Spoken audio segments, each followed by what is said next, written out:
did you know that this was supposed to be a keynote? No, they didn't tell us. And then they bring up that jingle, so do we actually have to live up to any expectations here? Yes. Okay. Damn it. Okay. We're going to be talking about test-driven domains. Basically, we're going to be talking about domain-driven development and test-driven, domain-driven design and test-driven development.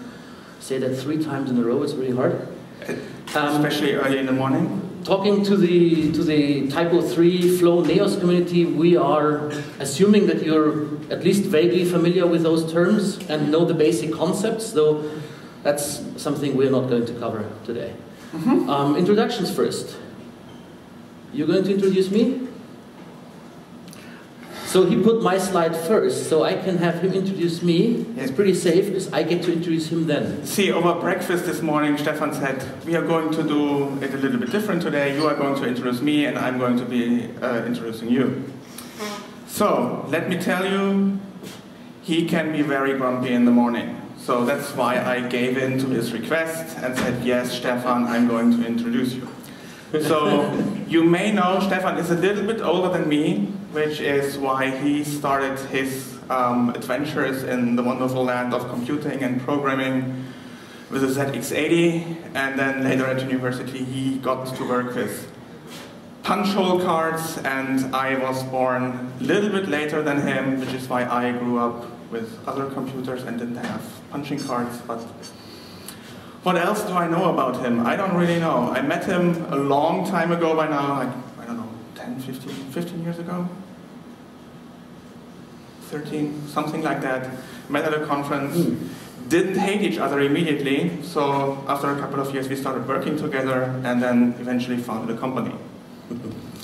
Just like me, he studied computer science and does things on the interwebs. Okay, so when it comes to this gentleman, I think I first in person met him, yes, I was at a conference back in 2005, where I knew he would be there, and I was using PHP Unit back then, and I was actually planning to approach him and say thank you for creating the software. So I see him sitting there, lonely at a table. I approach him and say, hey, can I have a sit? And he says, sure. And as I sit down, he gets up and walks away. This is how we met. At some point then I realized that he is a nice guy though. So he has, I think he has lost a bet or something. He has taken upon a bet with one of these university professors who said, you can't write decent code with PHP. And he said, yes you can. And sort of took a weekend to create the first version of PHP Unit. And ever since, things have been going downhill for him. He's pretty much somebody who has really transformed the whole PHP community. And as they say, he has instrumentally contributed to making PHP an enterprise-grade platform. Yes, somebody said yes. That's yeah, and I think you're living up to that. Okay. So let's get going. Get going. Okay. Well, we can skip that, right? Yes. Good. Code! Yeah, you never have code in a keynote. We didn't know that it was supposed to be a keynote, otherwise we would have... Yeah, it's not a keynote. And if now we decide to skip over all of the code, we will be done like in 5 minutes, so we'll keep the code. So yay, keynote with code. Okay, good. So we're talking about test-driven development, domain-driven design, software development, what should drive the development. And if you were here last year, you may remember that I rambled for a little bit over an hour last year about what should drive development and where testing comes from and where test-driven development comes from and so on. I'm not going to repeat that. Again, we assume that you're familiar with test-driven development and domain-driven design, at least the fundamentals of it. So this is, let's start with what I regularly come across as a situation when I go to work with a team that I haven't met before, that I haven't worked with before. And they say, test-driven development for us is really, really hard because it doesn't fit into our process, because we get a requirement from someone, from the customer, from a business analyst, from some other non-technical stakeholder telling us to implement this feature, and then we start by writing the controller. And now we're trying to adopt test-driven development, which means we start, of course, because we want to be nice developers and good developers, we don't immediately go to writing the controller for the feature, but we start with a test case for the controller, because that's test-driven development. So our domain here is something that has to do with contracts. And we get the requirement that a contract, that we should be able to cancel a contract. So we start with writing the test for our controller. Test contract can be cancelled. It's always good to have a short, concise, descriptive name for your test. We want to implement a controller that allows us to perform the action of cancelling a contract, so that's what we name our test.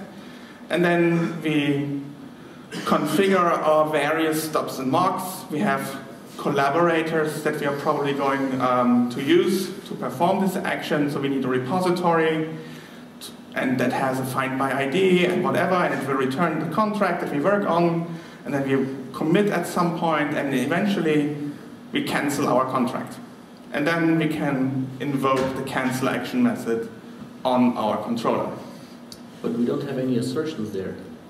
Isn't that a bad test? We don't have any assertions there. Does this make it a bad test? No, we have no explicit assertions there, but we have. Does this thing have a pointy? Yes, to some degree it has. I think everybody can see that. Everybody can see that, yes. So there is an expectation, which is something that we configure on our test double. We expect the code under test to invoke this commit method to do something. Mm-hmm. And we expect the cancel method on the contract object to be invoked. And of course, there's already a lot of code in our test, and most of it has nothing to do with the unit of code that we want to test. It's setting up expectations on our collaborating object, setting up configuration for how that collaborating object should behave. And of course, even that is not all the code that we need for this test, because for this test to work, we also need some sort of setup. We need to create the various stops and marks, and this is really tedious and time-consuming. And all of this before I start thinking about what really matters in my domain, which is the contract and its cancellation. Am I allowed to cancel this contract, yes or no? What should I do when I cancel the contract, this and that, and so on. And I have nothing yet done with that regard. But we're doing test-driven development. We're writing the controller test case first before we get to writing the controller.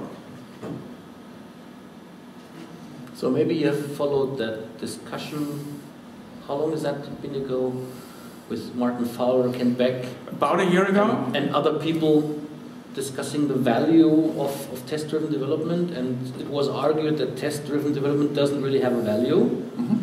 Well, of course it doesn't if you do it that way. Yes, and I completely agree. If you do it like that, if you start with something that has no value, writing tests for that doesn't really help you. So just for completeness, more code, this is what our contract controller could look like. We extend our framework controller, we inject the contract repository, we get the request, we perform the cancel action, we go looking in the repository for the contract that we want to cancel, blah, blah, blah, blah, blah, and eventually cancel our contract and commit to the repository. And we should note that everything we show is sample code, which is sort of, we're focusing on the important things, and there's certainly stuff like error handling and checking that you might actually do in the real life code, right? We're just leaving that out. Okay. So,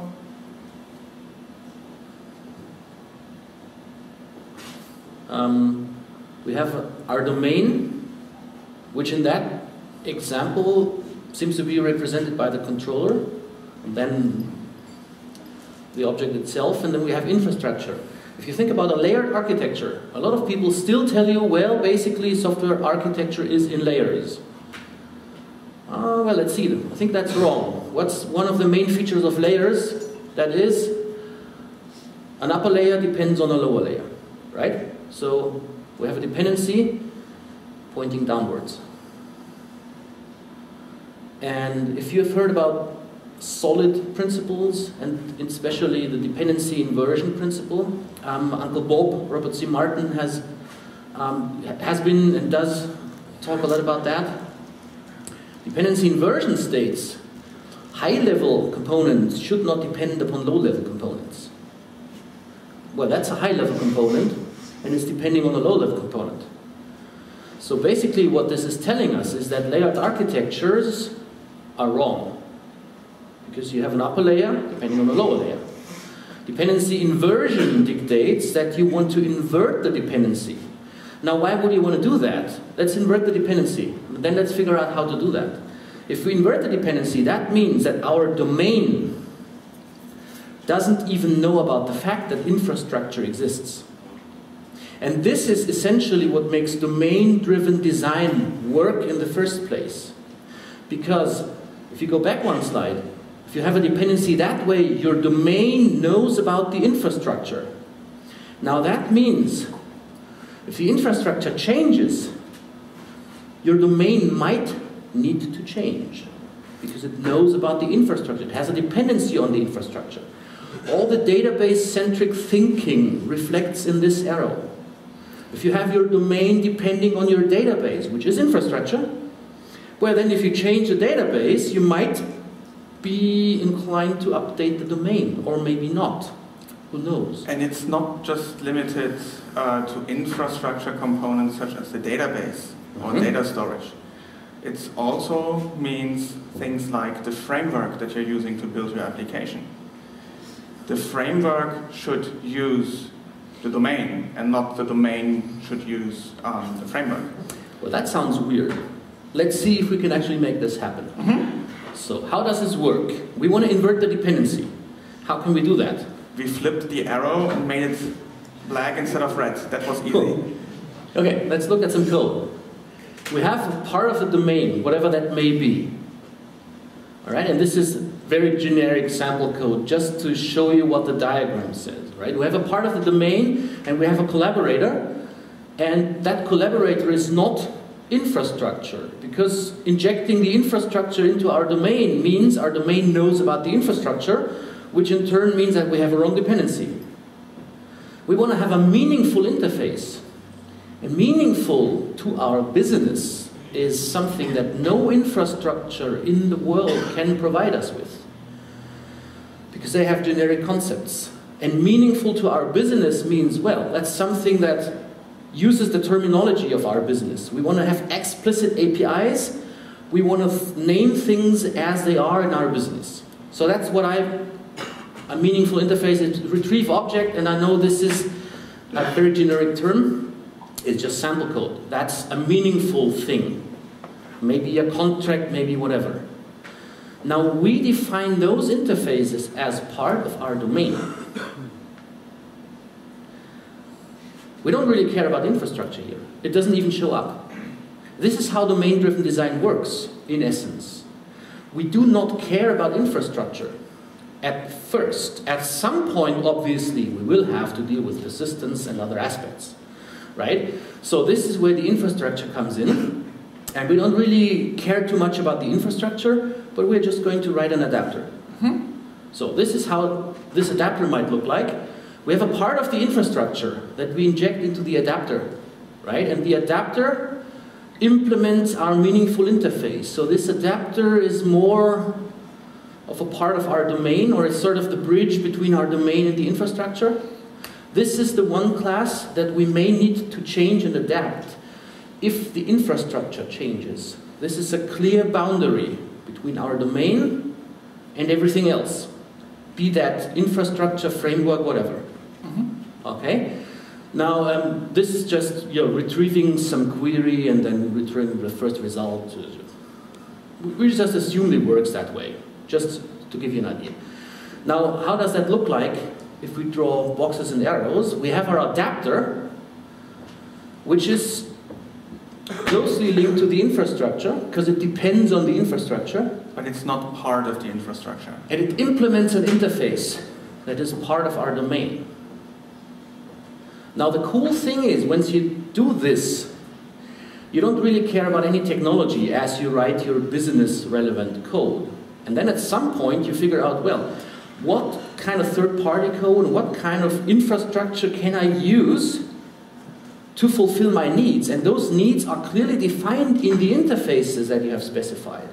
So maybe you find out that, oh, I would love to use a key value store, but based on the queries that I need, it's not going to work. Or maybe I don't need a SQL database because a key value store will do. You can decide upon that if you have clear and defined requirements, which is exactly the opposite of the usual developers' ways. Like, oh, let's bring in a lot of technologies. We have to have Node and framework this and whatever. And probably some cool HTML5 and CSS technologies. That would be technology-driven development. Yes. And this is what a lot of people still do.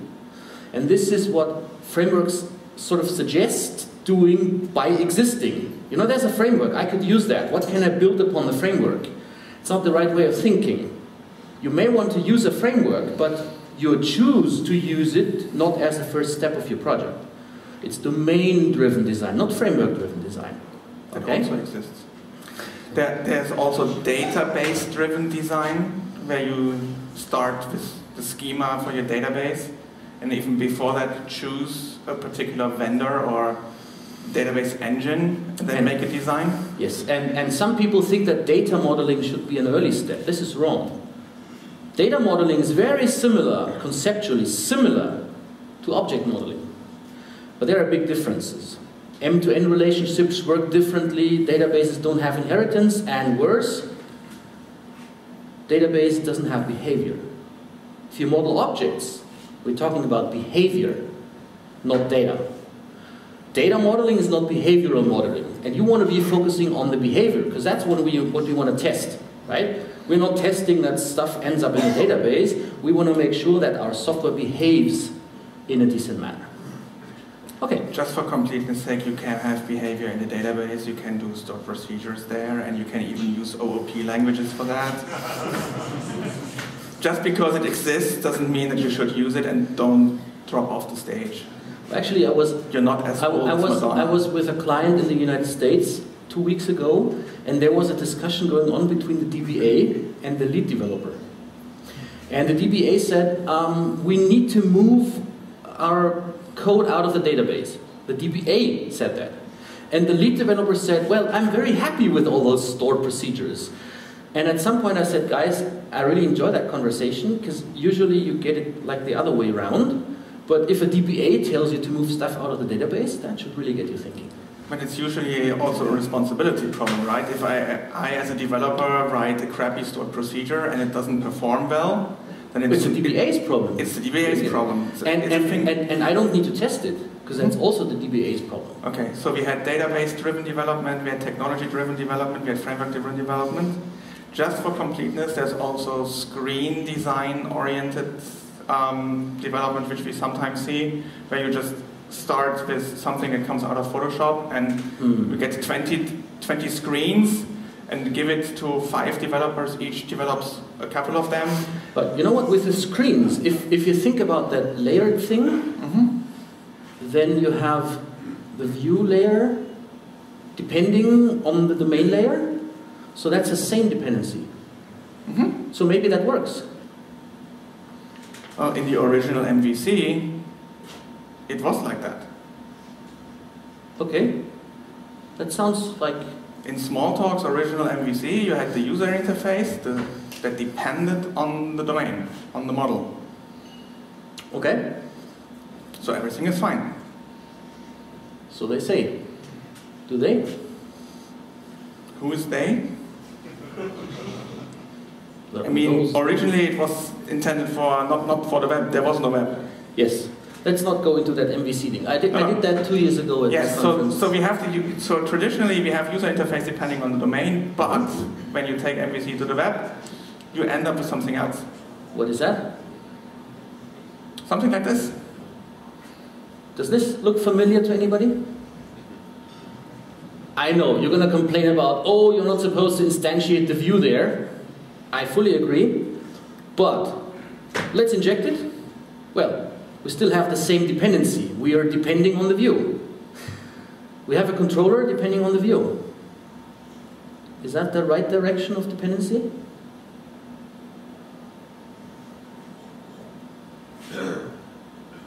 Oops. Dependency inversion. But the wrong way, unfortunately. So we just need to do the flipping thing and the recoloring? So we have inverted that dependency, but we shouldn't have inverted that in the first place. So we invert by 316? Can we do that? That's where the view model comes into play. Okay, so view model, and this is a contract view model. Again, this is something that is very specific to your domain. It's not a generic concept like view. It's like, okay, there's a view, you can throw as much data as you want at the view, and maybe the view is going to choose and display it, but this makes it really explicit. Okay, what is the data that makes up a view? And this is domain specific. It's nothing generic, shouldn't be generic, and it looks pretty similar, but actually inverts the dependency. Because now we have the view depending on the view model, which is more a part of the domain, and we can do the same thing with the interface. If view model is an interface in the first place, then basically, well, we are defining what the need for the UI to display is, what data the UI needs, and then we can have an adapter coming up with that, which technically is the view model. So it's the same concept.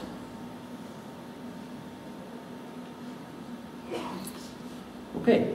What does your timepiece say? It says 3 minutes to 10. Okay. Good. Yep. Better than 3 minutes to 10:15. Definitely. So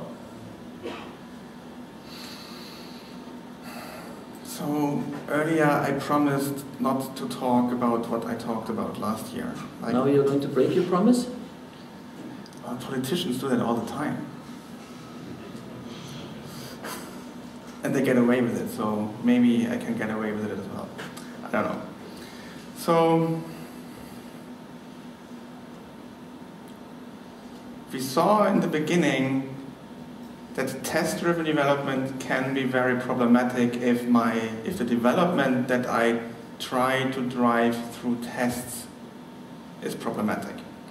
If I start at the wrong end with the controller, then test-driven development will not only not help me, but will get in the way. And developers might get the idea that testing in general and as a whole is pointless.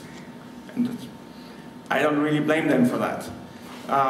If you start with the controller and want to do test-driven development and write your controller test case thingy, you have to do a lot of setup before you can get to the essence of what it is that you want to test.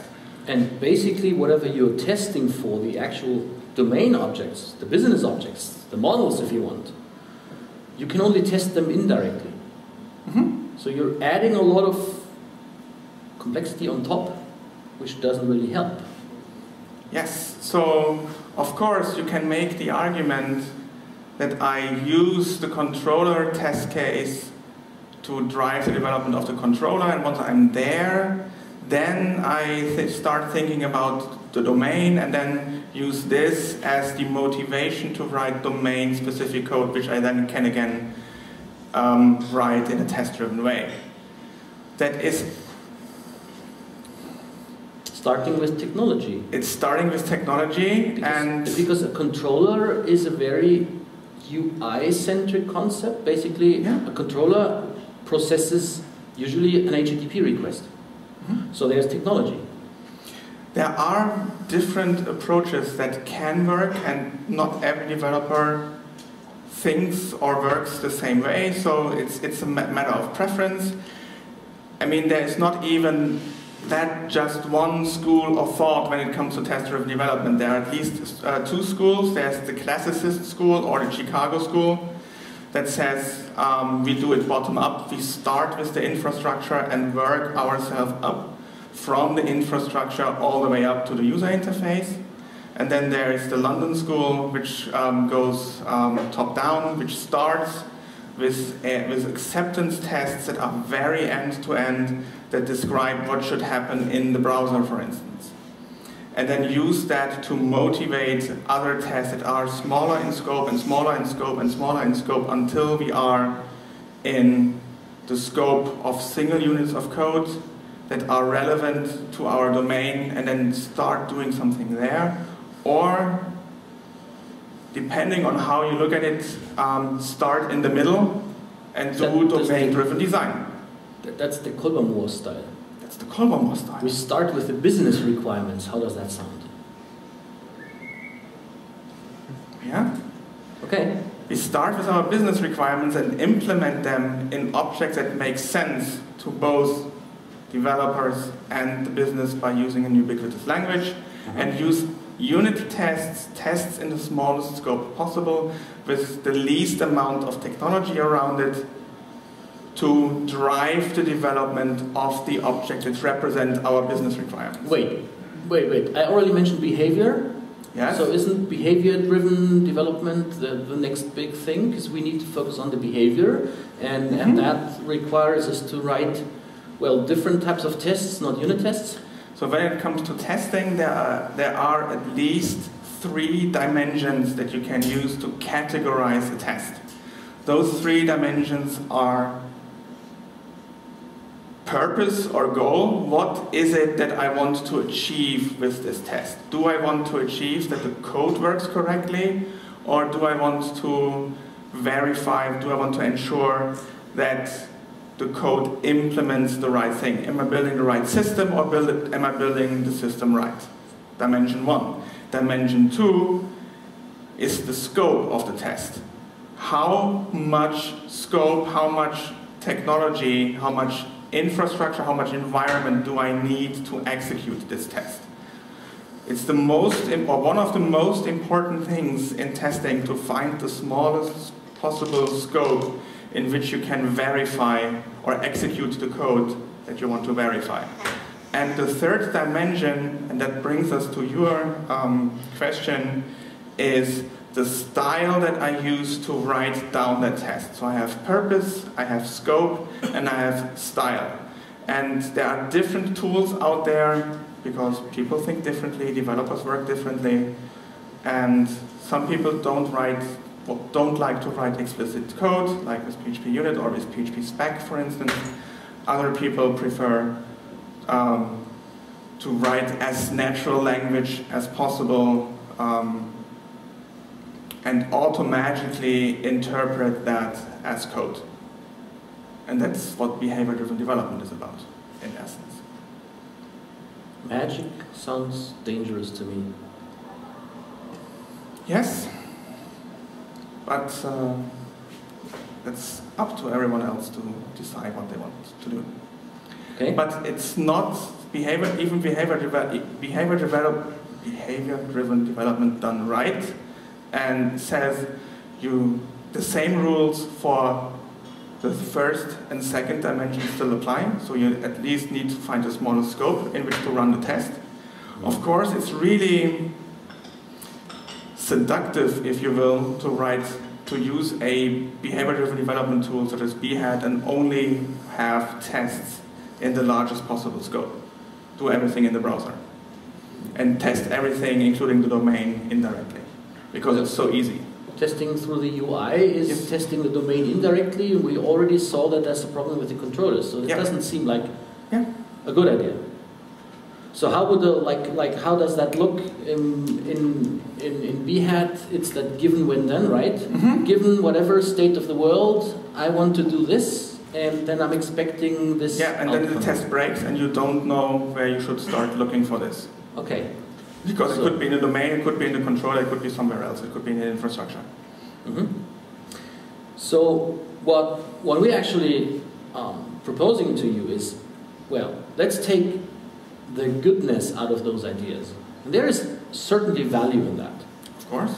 But you already mentioned running a test in the smallest possible scope. If my domain objects encapsulate my business rules, And if we can all agree on the fact that for every non-trivial application, this is what makes the application. It's not about it's using a database or it's using a browser, it's about the business rules, the business processes it encapsulates, right? So if we are able to test those in the smallest possible scope with least technology involved, that seems like a good approach. Yeah, and then this brings us full circle to the very beginning, where we had the dependency between domain and infrastructure.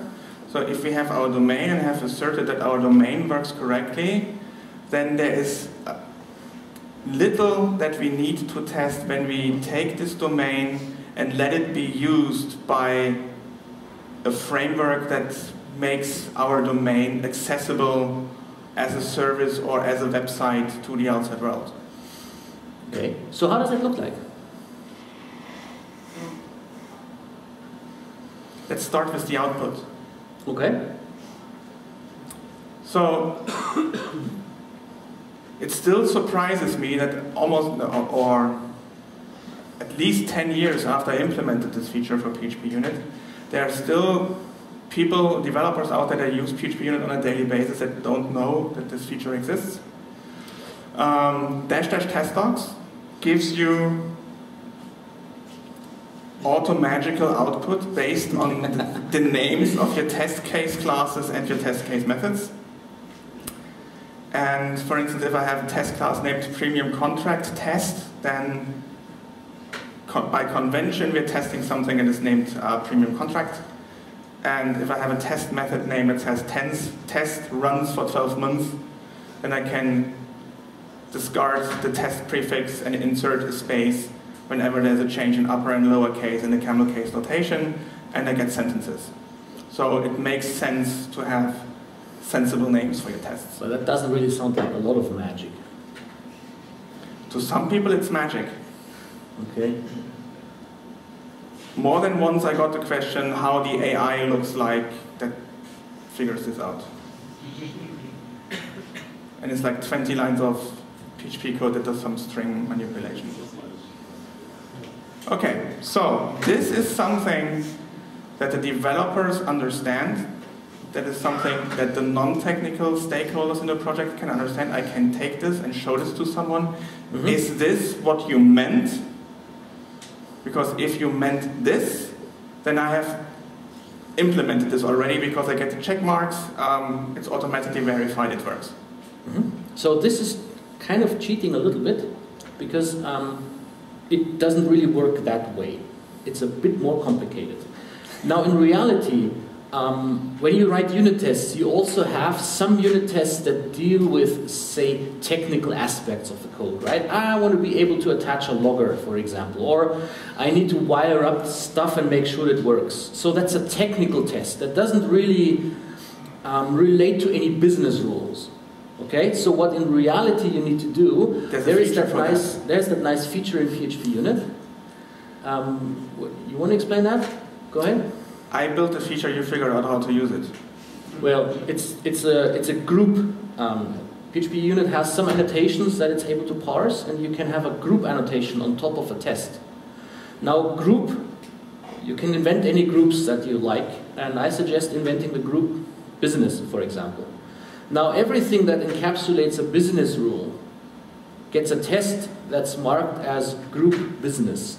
Now, in essence, what you need to do is run the test docs and also filter to only execute tests of the business group. That leaves out all those technical aspects. So you really want to be focusing on that and want to make that a language that business can understand, right? They don't care about like, oh, we're going to throw an exception and the wire up blast thing doesn't work, and they, what the hell is that? That's not a business rule. No, it's not. Leave it out. So you have to come up with a group of business-related tests, and all those others, you can still execute them, but you can execute them separately from this.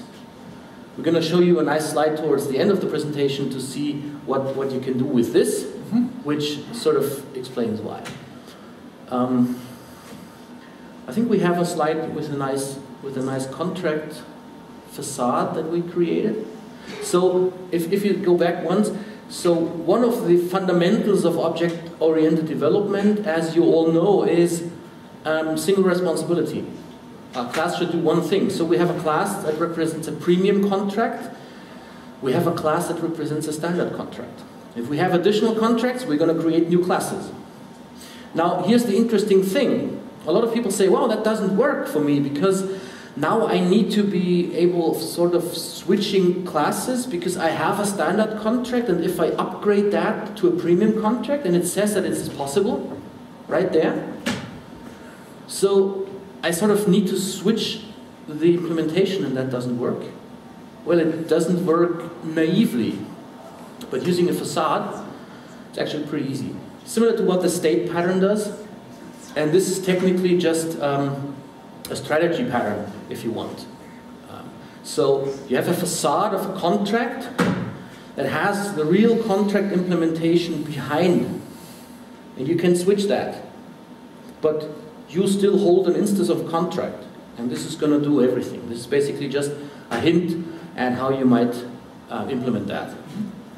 So the upgrading, we want to make sure that it's a standard contract right there, and we want to ensure that the policy can be upgraded. Maybe it cannot because it's some weird special case.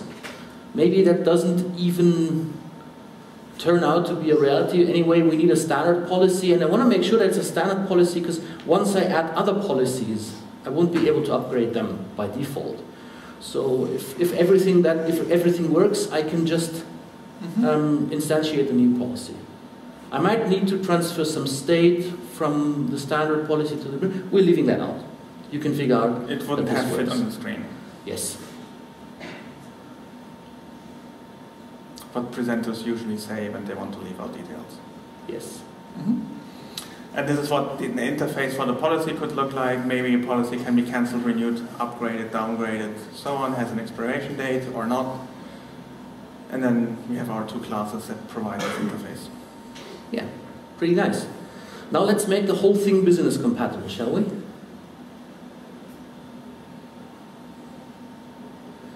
You mean like put it on the wiki so I can print it and file it? The fundamental problem of documentation, you all know that, it's out of sync. If you don't generate documentation from the code, it is by definition out of sync.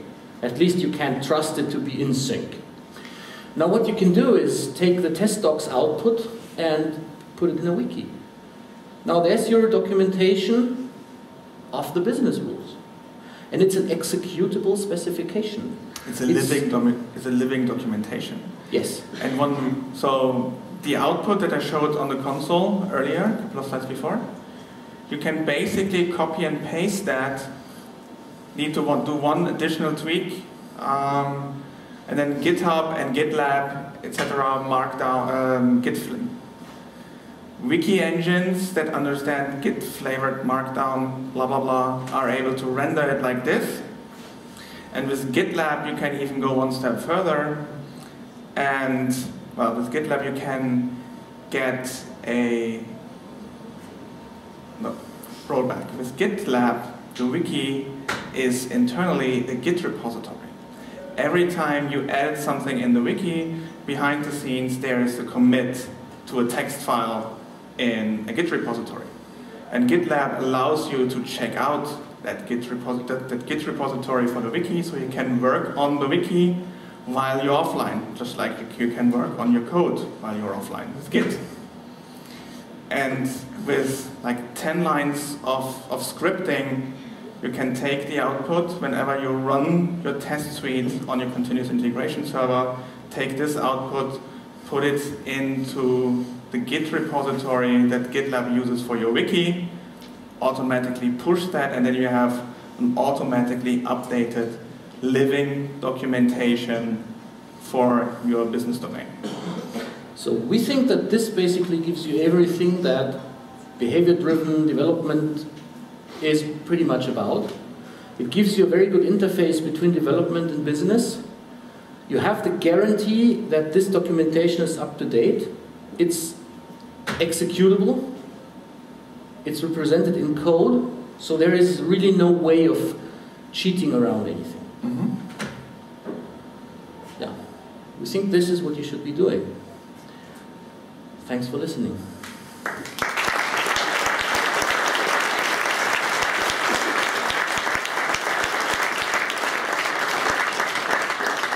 I think we have time for a couple of questions. There is a microphone wandering around if you have any questions. Not a wandering monster, but a wandering microphone. Are there any questions? Yes. As you said, I can generate the documentation automatically.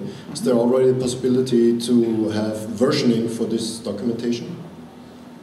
Well, if you generate it and store it in a Git repository, by definition you have versioning. Yeah, of course, but in the interface. So it's easy for the client to browse those changes and say, okay, and this time we made this change, can I look that up without the technical knowledge? I think you're just making the short back home more interesting. No. I'm not. It's the weekend. I'm not working on the flight back home, and I don't have to, because I worked a couple of years ago. No. The short answer is yes. That's possible, because what you can do, for instance, is you can, in addition to the regular output that PHP unit generates, you can also generate this as a text file and write it to a text file, or generate it in HTML and write it to an HTML file. And you can do this in continuous integration, and your continuous integration server will store it over time associated with the build information. So the continuous integration server does this automatically for you if you set it up properly. And then you can go back in time and see, okay, I need this document for my Git tag release whatever, or what did it look like last week and how does it look like this week, and then have a diff if you need between those two versions. So maybe to clarify that, because I think the thing you'd have in mind is, oh, that's sort of an API versioning thing with regards to documenting different API versions.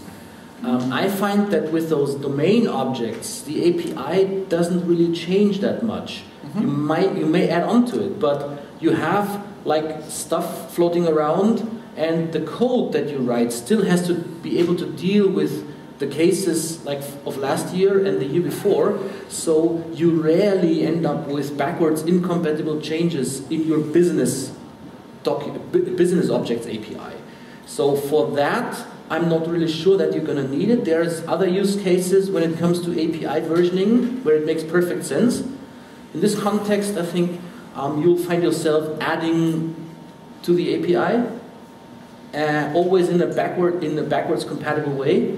And then if you have a new business case, it's probably going to be new objects that you add on top. It still may be interesting to find out which versions did those objects appear and what do they support? Yeah, mainly I wanted to know if the UI already supports that for the client and for the end user. I just remembered something. I was at the end of last year. I was at a PHP testing conference in Serbia, and one of the other speakers presented a tool that they built at his company for like an add-on for integration testing their REST APIs and the versioning of their REST APIs. And the way that they document their REST APIs is that they write PHP unit tests in a very specific format.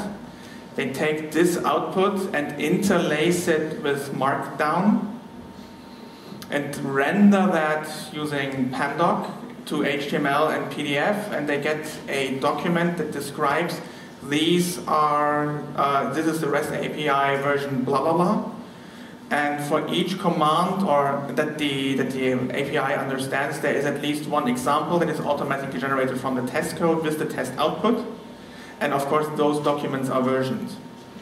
And you can see this is available starting with this version, and this was deprecated in that version, and this was removed in that other version.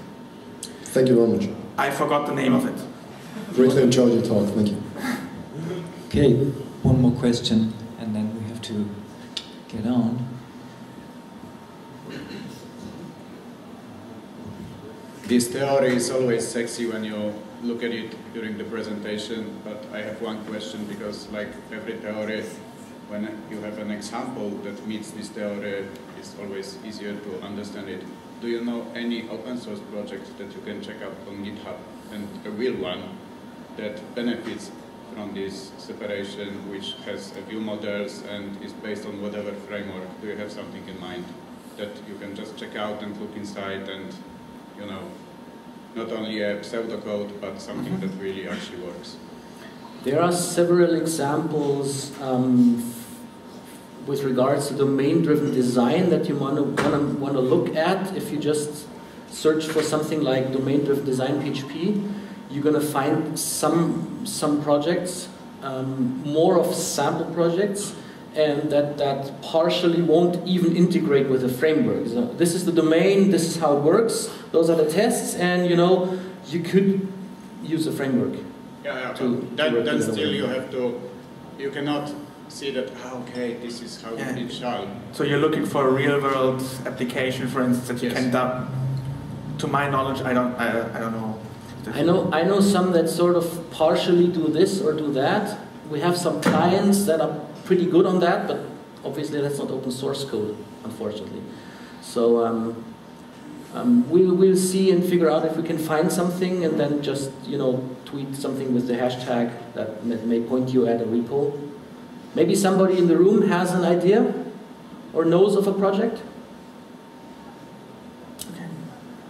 Always those advanced things that nobody does. So are we allowed to leave the stage right now, or do we have to wait for an outro jingle or something? I don't know. No, I would suggest that we give a big applause for the two of you, and that's when you leave the stage. Ladies and gentlemen, Sebastian Bergmann, Stefan Priebsch, thank you very much.